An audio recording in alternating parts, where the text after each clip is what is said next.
Good evening guys, welcome on my YouTube channel competitive पाठशाला। Friends, आज की video में हम डिस्कस करेंगे बाल मनोविज्ञान के एक महत्वपूर्ण मनोवैज्ञानिक लॉरेंस कोहलबर्ग के बारे में। लॉरेंस कोहलबर्ग ने कौन सा सिद्धांत दिया है और उसकी क्या क्या विशेषताएं हैं उसके बारे में हम लोग डिस्कस करेंगे। चलिए स्टार्ट करते हैं। लॉरेंस कोहलबर्ग अमेरिका के निवासी थे और लॉरेंस कोहल अगर आपसे प्रश्न पूछे कि ऐसे एकमात्र वैज्ञानिक कौन है, एकमात्र मनोवैज्ञानिक कौन है जिन्होंने केवल पुरुषों पर शोध किया था, तो लॉरेंस कोहलबर्ग एकमात्र ऐसे वैज्ञानिक हैं जिन्होंने केवल पुरुषों पर शोध किया था। पुरुषों पर केवल शोध करने के कारण इनकी जो थ्योरी थी उसको जेंडर बायस सिद्धांत या फिर लिंग पक्षपात का सिद्धांत भी कहा जाता है। अगर आपसे ये प्रश्न पूछे कि जेंडर बायस थ्योरी किस पर बेस्ड है, तो वो कोहलबर्ग के नैतिक सिद्धांत पर बेस्ड है।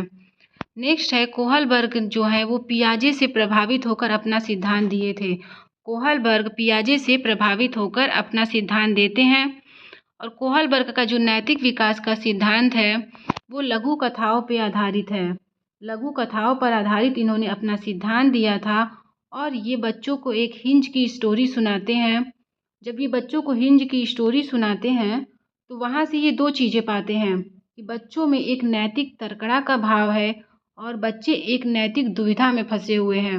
नैतिकता के दो पार्ट इन्होंने देखे कि एक बच्चे में नैतिक तड़कड़ा है और वहीं दूसरे बच्चे में नैतिक दुविधा है।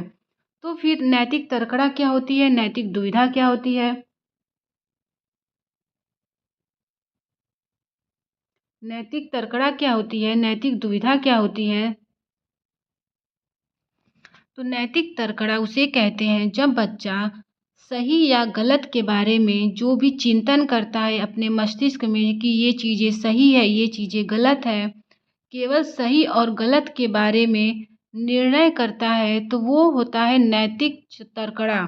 सिर्फ चिंतन करने की जो प्रक्रिया होती है वो नैतिक तड़कड़ा होती है। किसी भी निर्णय को लेने के लिए जो भी तर्क लगाता है, चिंतन करता है, जो प्रक्रिया करता है, वो नैतिक तड़कड़ा होती है। वही नैतिक दुविधा क्या है?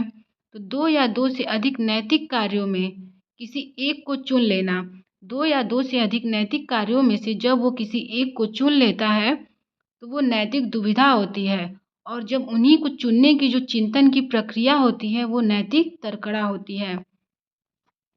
कोहलबर्ग ने टोटल 3 स्तर के बारे में बताया है कि पूर्व परंपरागत अवस्था और उत्तर परंपरागत अवस्था।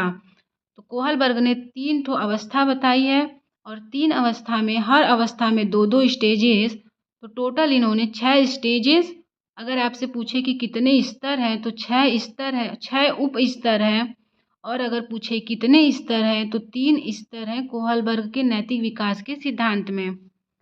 तो पूर्व परंपरागत अवस्था, आउटसाइड द वर्ल्ड, इसमें बच्चा आत्म से खुद के बारे में सोचता है, इसको बाहरी दुनिया से कोई मतलब नहीं रहता है, इसलिए इसको आउटसाइड द वर्ल्ड कहते हैं।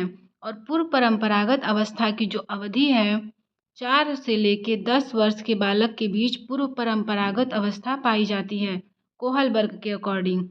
और पूर्व परंपरागत में इन्होंने 2 अवस्थाएं बताई, एक आज्ञा पालन और एक आत्मरुचि तथा प्रतिफल। आज्ञा पालन और आत्मरुचि तथा प्रतिफल, इन्होंने 2 अवस्थाओं के बारे में बताया। नेक्स्ट इन्होंने बताया कि पारंपरिक अवस्था 10 से 14 वर्ष, इसमें बच्चा सामाजिक हो जाता है, इसमें बच्चा समाज में पार्टिसिपेट करना स्टार्ट कर देता है 10 से 13 वर्ष में। और वहाँ पे वो 2 तरह के व्यवहार करता है, एक अच्छा लड़की और अच्छा लड़का। तो ये तीसरी अवस्था है, पहली उप अवस्था, दूसरी, तीसरी, चौथी, पांचवी और छठवीं उप अवस्था। तो अच्छा लड़की अच्छा लड़का जो है कोहलबर्ग के तीसरे उप अवस्था के अंतर्गत आता है। और पारंपरिक अवस्था में ही बच्चा नियमों का पालन करने लगता है, लॉ एंड ऑर्डर को फॉलो करने लगता है कि क्या चीज़ सही है, क्या गलत है, ये चीज़ करना चाहिए कि नहीं करना चाहिए, उसका पालन करने लगता है।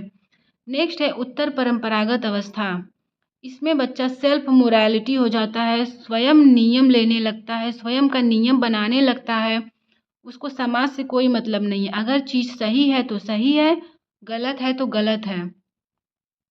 इसमें उन्होंने 2 अवस्थाएं बताया, एक सामाजिक अनुबंधन अभिविन्यास और एक सार्वभौमिक अभिविन्यास। तो कोहलबर्ग की अंतिम जो उपावस्था है वो सार्वभौमिक अभिविन्यास है और ये जो उपावस्था है वो 13 वर्ष से ऊपर की है। जो लास्ट है वो 13 वर्ष से ऊपर की है। इसमें 2 स्टेज में सामाजिक अनुबंधन अभिविन्यास में जब बच्चा गलत सही की पहचान कर लेता है कि ये चीज़ गलत है, ये चीज़ सही है।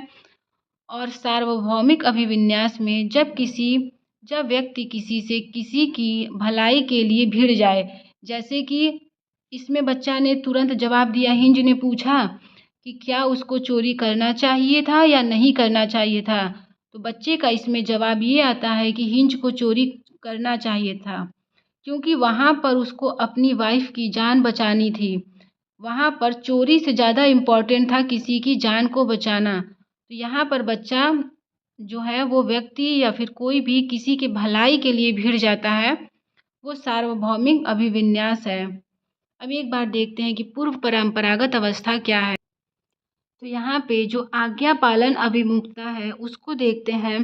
तो आज्ञा पालन अभिमुखता में बालकों के मन में आज्ञा पालन का भाव जो होता है वो दंड पे आधारित होता है। इस अवस्था में बालकों में जो नैतिकता का ज्ञान होता है, बालक स्वयं को परेशानियों से बचाने के लिए जो है वो आज्ञा पालन अभिमुखता का पालन करते हैं। वो कोई भी काम जो है दंड से बचने के लिए करते हैं।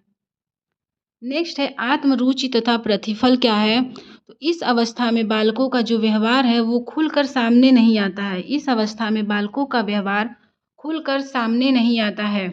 जैसे को तैसा भी इस अवस्था को कहते हैं। अगर आप बच्चे को डांटेंगे तो वो भी बोलेगा कि क्यों डांटे, वो भी जैसा जैसा आप वर्ड यूज करेंगे उसी तरह का वो भी बच्चा भी आपको जवाब देगा। तो टिथ फॉर टैट या फिर जैसे को तैसा अवस्था पूर्व परंपरागत के दूसरे उप स्तर की है। नेक्स्ट है पारंपरिक अवस्था अच्छा लड़की या अच्छा लड़का। इस अवस्था में क्या होता है, अच्छा लड़की और अच्छा लड़का में क्या होता है कि इसमें जो है इस तरह अवस्था में बच्चे एक दूसरे का सम्मान करने की भावना होती है कि हम तुम्हारा सम्मान करेंगे तो तभी हमें सम्मान मिलेगा, या फिर हम दूसरों से सम्मान पाने के लिए दूसरों का सम्मान करते हैं। इसमें अच्छा लड़की और अच्छा लड़का है। नेक्स्ट है लॉ एंड ऑर्डर, नियमों का पालन वो क्यों करता है। इस अवस्था में बच्चे नियम एवं व्यवस्था के प्रति जागरूक होते हैं तथा वे नियम एवं व्यवस्था का अनुपालन के प्रति जवाबदेह भी होते हैं, लॉ एंड ऑर्डर में। नेक्स्ट है उत्तर परंपरागत अवस्था, सेल्फ मोरालिटी की अवस्था, सामाजिक अनुबंधन अभिविन्यास, 5वीं उप अवस्था है। इसके बारे में देखते हैं कि ये 5वीं अवस्था क्या कहती है। तो 5वीं अवस्था सामाजिक अनुबंधन अभिमुखता में यदि एक व्यक्ति को अपने बच्चे की जान बचाने के लिए दवा की चोरी करता है तो यहाँ देखा जाएगा कि जीवन बचाना ज़्यादा महत्वपूर्ण है। तो बच्चा यहाँ पे सामाजिक अनुबंधन अभिविन्यास में है क्योंकि वो कह रहा है कि जीवन बचाना ज़्यादा इम्पॉर्टेंट है बजाय चोरी के। नेक्स्ट है सार्वभौमिक नैतिक विकास का सिद्धांत। इसमें क्या है तो इसको देखते हैं। जब बच्चे का आचरण दूसरे की प्रतिक्रियाओं का विचार किए बिना उसके आंतरिक आदर्शों द्वारा होता है, जब बच्चा सोचता है कि वो क्या सोचेगा मुझे भाड़ में जाए, मुझे कोई फ़र्क नहीं पड़ता कि सामने वाला क्या सोच रहा है। अगर मुझे सीटेट का एग्ज़ाम क्वालिफाई करना है तो मैं रात को भर पढूँ, चाहे कोचिंग में 10 घंटे पढूँ, चाहे एक भी दिन ना पढूँ, वो मेरे पे डिपेंड करता है, दुनिया जाए भाड़ में। अगर ये चीज़ उसके अंदर आ जाती है तो वो सार्वभौमिक अभिविन्यास में है। ठीक है फ्रेंड्स। तो नेक्स्ट है कि लॉरेंस कोहलबर्ग के बुक का क्या नाम है। उनके बुक का नाम है the psychology of moral development. The psychology of moral development. यहाँ से आप ये 3 स्तर और 3 स्तर के 6 उप स्तर को याद रखिएगा, इसके सीक्वेंस को, इसके एज को कि 4 से 10 वर्ष, 10 से 13 वर्ष, 13 वर्ष से ऊपर। नेक्स्ट है नैतिक विकास, नैतिक दुविधा और नैतिक तर्कड़ा याद रखिएगा। नैतिक तर्कड़ा मैंने अभी क्या बताया कि जब बच्चा सही या गलत के बारे में जो निर्णय करता है, जो चिंतन करता है, निर्णय के बारे में जो चिंतन की प्रक्रिया होती है वो तर्कड़ा होती है। और जब एक चीज़ को चुन लेता है कि नहीं ये चीज़ सत्य है, तो वो नैतिक दुविधा होती है। और इनका जो सिद्धांत है वो जेंडर बायस लिंग पक्षपात का सिद्धांत है। कोहलबर्ग पियाजे से प्रभावित होकर अपना सिद्धांत दिए थे। इनका सैंपल ओनली मेल पे था और ये अमेरिका के निवासी थे। इस तरीके से आपके कोहलबर्ग से जितनी चीज़ें पूछने लायक थी वो मैंने आपको बता दिया। आई होप आपको क्लियर हो गई होंगी। ठीक है फ्रेंड्स, तब तक के लिए मिलते हैं अगले वीडियो में। तब तक के लिए बाय बाय।